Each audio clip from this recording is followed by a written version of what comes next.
Hey there, YouTube viewers. This is Rosie the Rose Girl here, and I'm here to give you the third book review that I promised. It's a celebrity book review again, and it's on Peggy Trentini's Once Upon a Star Celebrity Kiss and Tell Stories.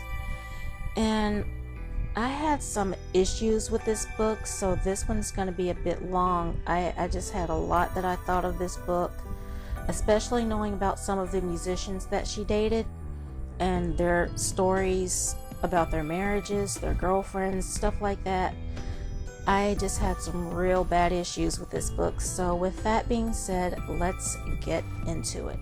Oh, before we do get started, I'm gonna say that I wrote this review from the time that I was still actually reading the book until the time I finished it to my Amazon book review.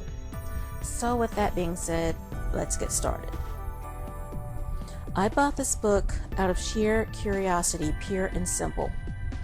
Knowing of the model more from her short marriage to Slaughter and Vince Neil band bass player Dana Strum than her stint as one of the models of the Swedish bikini team for Old Milwaukee Beer, I was just curious what she had to say. And if you hear that grumbling in the background, it's a car outside, and these people out here don't think about other people, so just ignore that if you can. Interestingly, she told of her dalliances with the likes of Sly Stallone, Vince Neil, Billy Idol, Mick Jagger, Nick Cage, Mark Messier.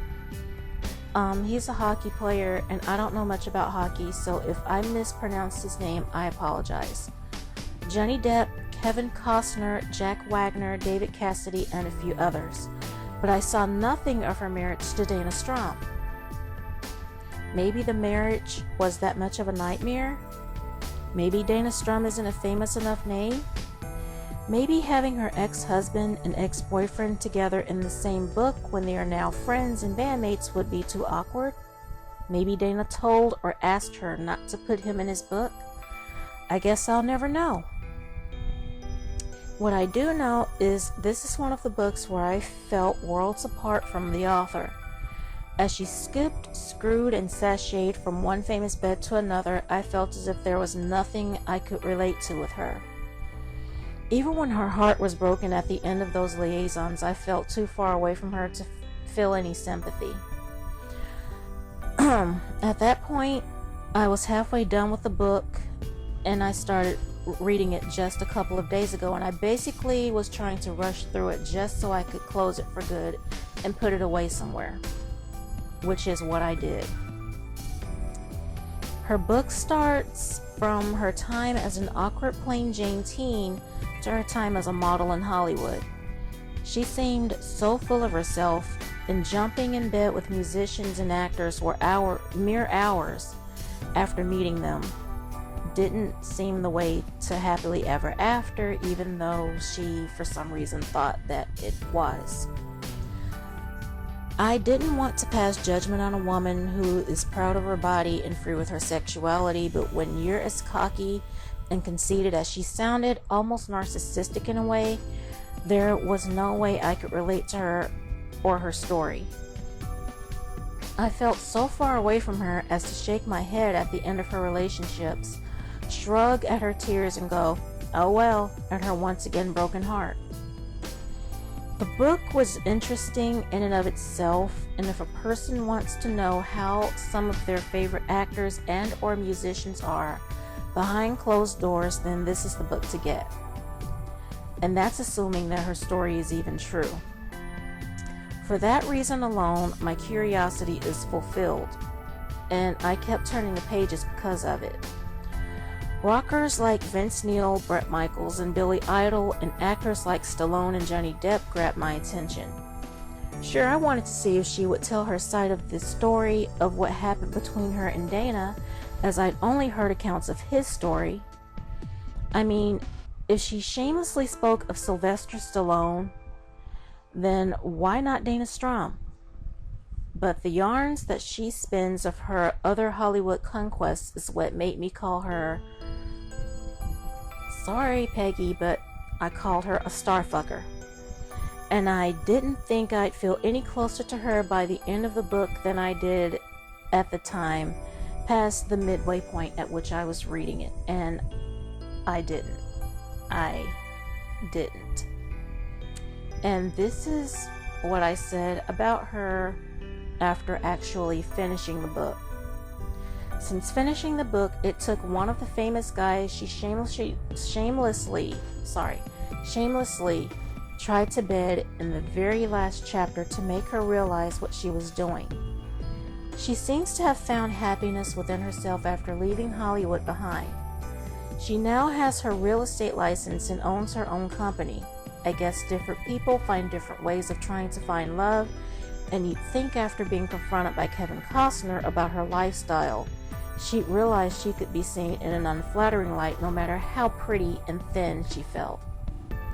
It shouldn't have taken a man you knew nothing about other than the fact that he's famous, that you flirted with and went home with, hoping to have sex with him, to make you realize that maybe you were going about things all wrong. I guess everyone has to find their own way though, so good luck to her. And here is my Amazon book review. I initially heard of this book when I was first I initially heard of this book when it was first published and made up my mind at that time not to buy it. I saw the book recently here on Amazon, and after reading Bobby Brown's book, I thought I'd give this one a shot. I found Bobby to be honest, sympathetic, and likable, so I thought maybe Peggy would be too. I mean, I only know her as the ex-wife of Dana Strum, being that he's the bass player of my favorite band Slaughter, and incidentally, he's now also the bassist of one of Peggy's former paramours. I was hoping to see her side of the story concerning the end of her marriage, but in the book there's not any indication she was ever even married. I was put off by how often she felt the need to remind us of how thin or pretty or sexy she thought she was. I'm not a jealous woman, but I think that would probably put anybody off unless they are of that mindset too. Maybe not, I could be wrong, I don't know. Certainly there are prettier girls than her in Hollywood, but other than her telling of how Brett forgot her in favor of Pam Anderson, you really wouldn't know that. With the way in which she kept getting herself into the same situations with different actors and musicians, it was hard to feel sympathy with every broken heart. Some of the timelines didn't link up with reality, which made the book less believable. I'm not saying these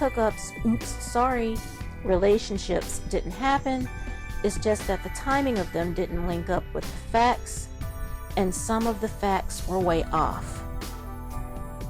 Like, for one, I read that she was born in 1968.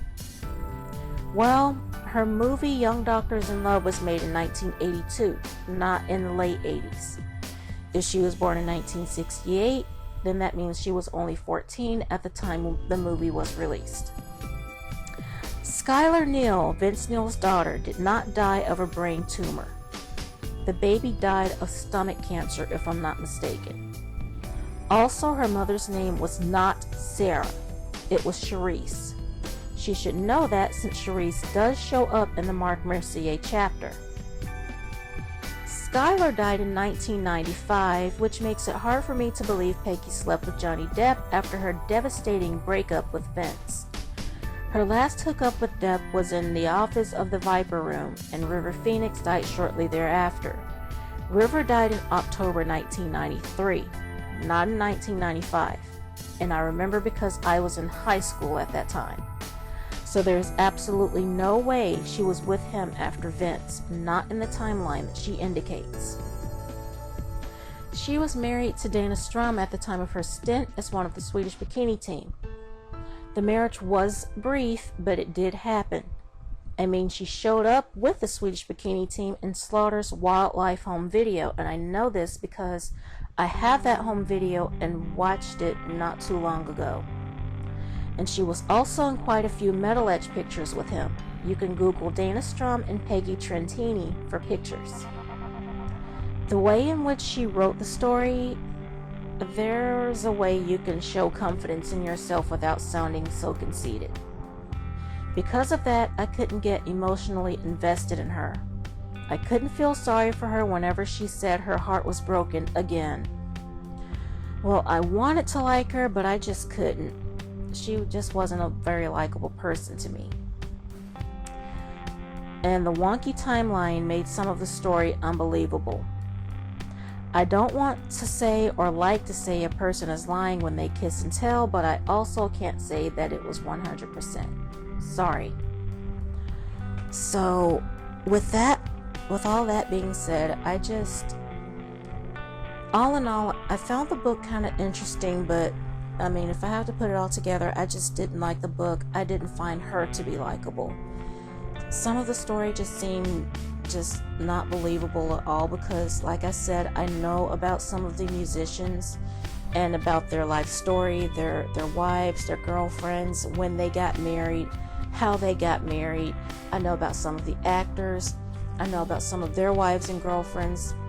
So it just seemed just unbelievable to me. I'm not saying that these guys don't cheat, but it's just that the way that she told the story, it was as if she was in a relationship with them. And so I just couldn't believe it. I'm sorry. Maybe I'm too picky, and maybe I just didn't like her from the jump because of how she and Dana broke up, or how I heard that they broke up. But I give the book 2.5 stars, and that's only because of the celebrities within the book. And that's it. But you guys feel free to pick up the book on Amazon and make your own opinions. You don't have to go by mine. I'm just giving my opinion and what I felt. So you can pick it up. It's called Once Upon a Star, Celebrity Kiss and Tell Stories by Peggy Trentini. And feel free to tell me what you think if you want.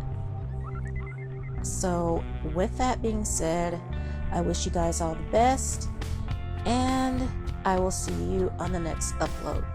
Bye!